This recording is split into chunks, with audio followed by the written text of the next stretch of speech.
आप बार बार मुझे क्यों जता रही हैं? मैंने तो उन्हें ये सब करने के लिए नहीं कहा। मगर तुम सच तो जानती थी ना। हाजरा, तुम चाहे किसी को कुछ ना बताती, कम से कम मुझे तो बता देती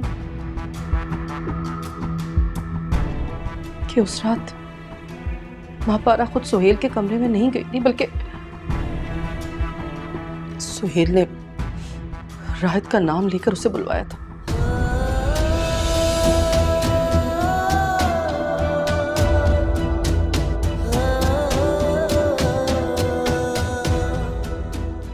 उस वक्त मैं अपना शौहर नहीं खोना चाहती थी। कैसी औरत हो तुम हाजरा? तुमने अपने शौहर की बदकिरदारी छुपाने के लिए उस मासूम और बेगुनाह लड़की पर जुल्म किया।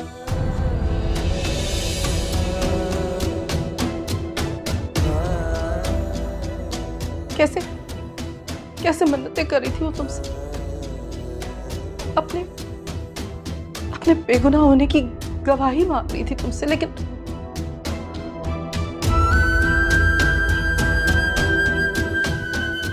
महापारा उनकी जिद थी और वो उसे किसी भी कीमत पे हासिल करना चाहते थे।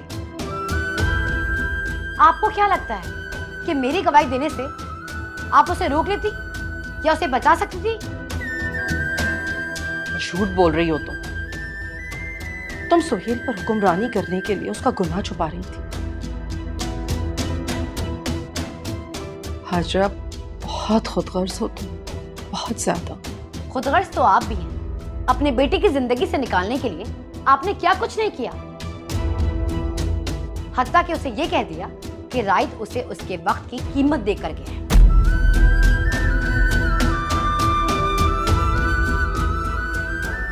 ठीक है, मैं उसे अपने खानदान में शामिल नहीं करना चाहती थी, लेकिन तुम्हारी तरह उसकी इज्जत भी नहीं उतारना चाहती थी। रहने दे मम्मी जी, मैंने आपको सब कुछ बताया था। इनफैक्ट वो नेकलेस भी दिखाया था जो वो महापारा के लिए लेकर आया था। लेकिन आपने उस वक्त अपनी आंखों में पट्टी बांध ली। हाँ, लेकिन वो भी सिर्फ तुम्हारे दिखाए हुए झूठे सबूतों की वजह से। अच्छा, तो अब सच पता चल गया ना, तो जाकर ले आए उसे।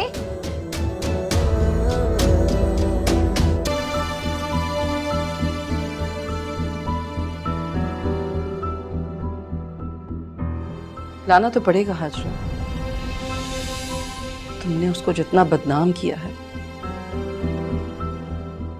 उसकी खोई हुई इज्जत वापस देनी होगी हमें। साफ कहे ना मम्मी जी कि अब वो आपके काम की हो गई है। उसकी नौकरी ऐसी है जो आपके बिजनेस को संभाला दे सकती है। इसलिए उसका रुतबा देखकर आपके ख्यालात बदल गए हैं। अगर आज भी वो एक मुंशी की बेटी होती तो